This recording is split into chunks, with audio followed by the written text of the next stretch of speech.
Olá, caro professor, cara professora! Seja muito bem-vindo ao curso de formação em recursos educacionais abertos para professores e gestores de instituições educacionais.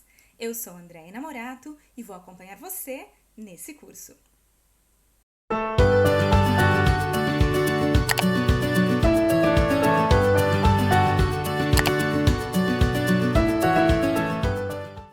Hoje, na aula 5, nós vamos falar sobre formatos e padrões para os recursos educacionais abertos. Quando nós criamos um arquivo, por exemplo, um plano de aula, que depois queremos disponibilizá-lo como REA, a gente sempre vai precisar colocar licença, etc. E como qualquer outro arquivo, nós vamos salvá-lo, não é verdade? Então, nós vamos precisar sempre abrir um software para escrever esse plano de aula, um capítulo de livro, alguma coisa, por exemplo, uma apostila que você está escrevendo para os seus estudantes, não é? Muito bem. Então, normalmente, nós abrimos um pacote do Microsoft Office, aquele programa chamado Word, não é verdade? Olha só, eu não tenho nenhum financiamento da Microsoft nem de nenhuma empresa, tá? Eu simplesmente estou citando abertamente os nomes das empresas aqui porque eu quero deixar essa aula o mais clara possível para você. Bom, então nós vamos abrir o Word normalmente, não é? E ali nós criamos o nosso documento de texto. Quando terminamos, no caso do REA, colocamos a licença, o link ao URL da licença, os termos de uso, tudo bastante claro e objetivo. Nós vamos salvar esse plano de aula, por exemplo, né? Vamos salvar esse documento. Quando a gente salva alguma coisa em Word, ele vai ter uma extensão, vai ter o nome do arquivo e uma extensão, não é verdade? E essa extensão, nesse caso, vai ser .doc. Ou se você usar um computador da Apple, um Mac, por exemplo, essa extensão vai ser .docx, ok? Muito bem. Agora, para abrir esse documento, seja você ou qualquer outra pessoa, essa pessoa ou você vai ter que utilizar o mesmo software para abrir, para poder fazer essa leitura desse documento, não é? Então, você vai precisar ter no seu computador instalado esse Microsoft Office com esse software específico Word, para você conseguir abrir e ler esse arquivo. Não é verdade? Agora, não sei se você lembra, se você instalou esse pacote do Office no seu computador, não é? Se você já comprou um computador novo alguma vez, lembra que ele não vem com esse tipo de pacote? Você não tem lá como fazer um PowerPoint, como fazer uma planilha no Excel, nem escrever um texto no Microsoft Word, porque esse pacote do Office não vem normalmente, não é? Normalmente não vem instalado no computador. Você tem que comprar uma licença para esse software, não é mesmo? Isso por quê? Porque é um software proprietário, ou seja, ele pertence a essa empresa Microsoft que eu citei agora há pouco e você tem que pagar por essa licença para poder utilizar esse software. Sim, é claro que ele está bastante disseminado e a maioria das pessoas tem acesso a esse software, sim, é verdade. Talvez você não tenha que ter comprado para o seu computador, porque você, por exemplo, usa o computador da sua instituição e a equipe de informática lá já instalou para você, né? Talvez você nem tenha se dado conta disso. Ou você tem acesso ao computador da biblioteca ou de algum amigo ou amiga, qualquer que seja o seu caso, não é? Mas se você abre esse pacote, e se você abre o Microsoft Office e usa o Word ou o PowerPoint ou qualquer outro programa que vem nesse pacote do Office, você está usando um software proprietário, tudo bem? Tá, e o que isso tem a ver com os REA? Bom, na verdade, hoje em dia, como eu falei há pouco, muita gente tem acesso ao Microsoft Office e consegue abrir esse tipo de arquivo, porque você precisa de ter o mesmo software para poder abrir, para poder fazer essa leitura desse arquivo, não é? Agora, vamos pensar nos casos que a pessoa não tem, né? Não tem. Digamos que seja algum lugar mais remoto, com menos recursos, não é? Mais escassez de recursos, ou que alguém acabou de comprar o computador e ainda não colocou, não conseguiu instalar esse software porque não comprou ainda a licença, por exemplo. Existem vários casos, são vários, não vai dar para citar todos, não é? Que talvez alguém não possa ter acesso a essa licença num determinado momento e, portanto, não consegue abrir esses arquivos. Como é que a gente facilita, então, para essas pessoas, não é? Existe um software que é livre, aberto e gratuito, que você pode baixar no seu computador sem pagar por ele, que é o programa LibreOffice, ok? Bom, esse programa, ele é baseado em código aberto, tá? E vocês lembram que na aula que eu falei sobre o FOSS, o movimento de software aberto, eu falei que o software geralmente tem uma licença? A licença desse software é a LGDPL, que é a Lesser General Public License, que é uma licença que evita o choque com outras licenças, para ele ser um software bastante aberto.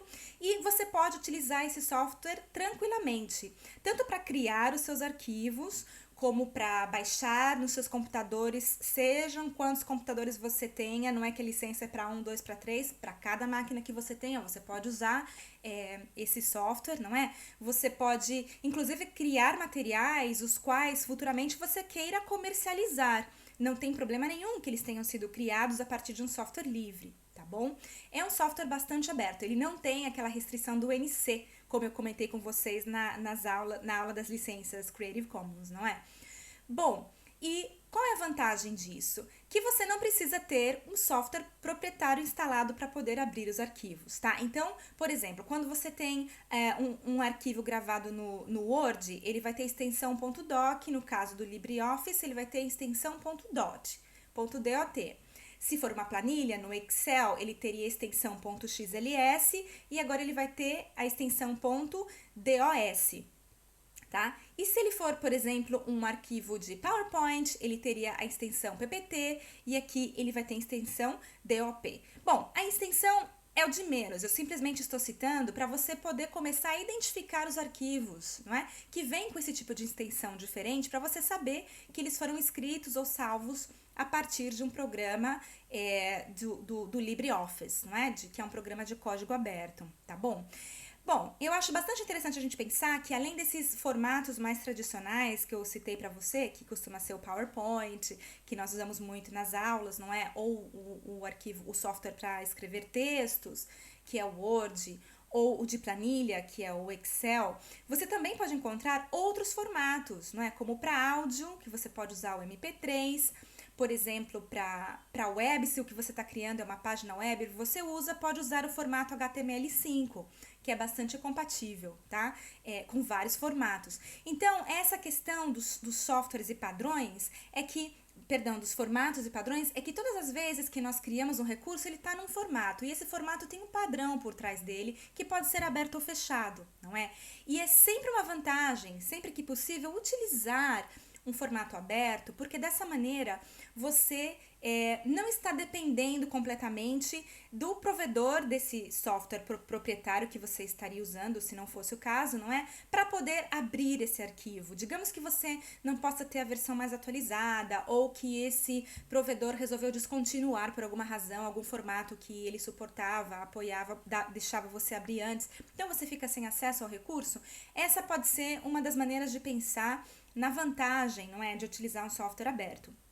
Mas também, como eu falei antes, pensar que em alguns lugares pode haver pessoas que tenham uma certa escassez de recursos e não tenham acesso a um software proprietário e, portanto, precisam usar um software livre, tá? Como o LibreOffice. Bom, sabendo disso, também é verdade que o LibreOffice abre os arquivos proprietários, tá bom? Ele não vai simplesmente abrir os arquivos que foram feitos e criados com o LibreOffice. Então, por exemplo, se você tem o LibreOffice instalado no seu computador e quer abrir um PowerPoint que foi salvo como PPT, como um arquivo de software de licença fechada da Microsoft, você consegue abri-lo no LibreOffice, assim como um DocX, também igual, tá bom? Então isso é bastante interessante a gente ver que existe essa interoperabilidade, nesse caso, por parte do LibreOffice para abrir esses arquivos que são salvos, criados e salvos com software proprietário. Vários arquivos, não todos, mas os formatos mais comuns, sim, que a gente pode abrir. Também pode acontecer, e isso é algo que a gente tem que levar em consideração, que um arquivo que a gente criou utilizando um software proprietário, se a gente fosse criar esse mesmo arquivo, por exemplo, um vídeo, não é? Ou um arquivo de texto no qual a gente trabalhou muito a formatação e o layout dele, com imagens, com gráficos e tal, pode ser que eles percam um pouco desse layout, tá bom?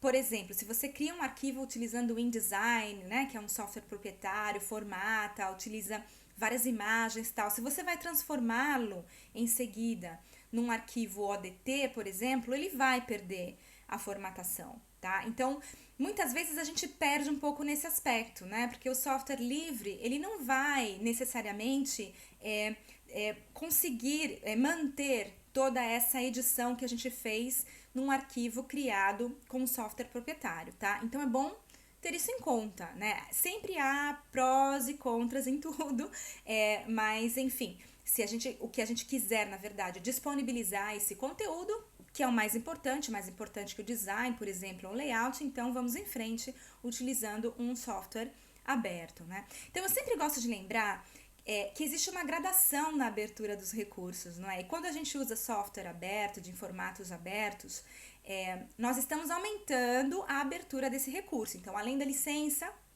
nós estamos colocando a abertura em termos do formato, que facilita o remix, né? Facilita também a adaptação desse recurso, porque ele não vai estar preso, fechado, com nenhum tipo de software que a pessoa não tem acesso, não é?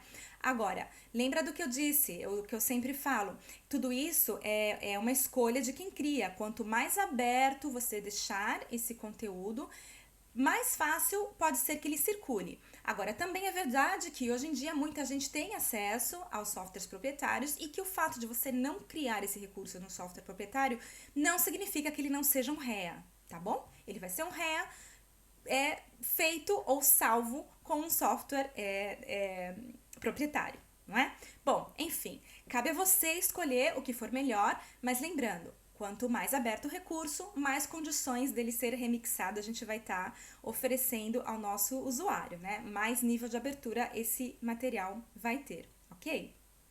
Eu deixei na biblioteca da Sago também um arquivo lá que fala sobre o LibreOffice, se você quiser ler mais a respeito e também quiser baixar esse software no seu computador, caso você não tenha, ele pode ser baixado tanto no Mac quanto no Windows, sem problema nenhum, tá? E como atividade dessa aula 5, eu vou pedir para você tentar, se você ainda não tiver esse software instalado no seu computador, para você instalar, se familiarizar com essas extensões e criar algum arquivo, não é? Ou converter algum arquivo para uma dessas extensões e ver o que acontece, se foi fácil ou não, se deu alguma alteração no layout ou não. E como sempre, como a gente sempre fala, depois compartilhar com a nossa comunidade, que nesse caso tá lá no Twitter, a comunidade aberta desse curso REA. Você vai usar a hashtag REASAGO e também a hashtag REASAGOPT5, PT de português e 5 de aula 5, ok? REASAGOPT5. Bom, é isso aí, ficou a sugestão de atividade para você e eu vejo você na aula 6. Até lá!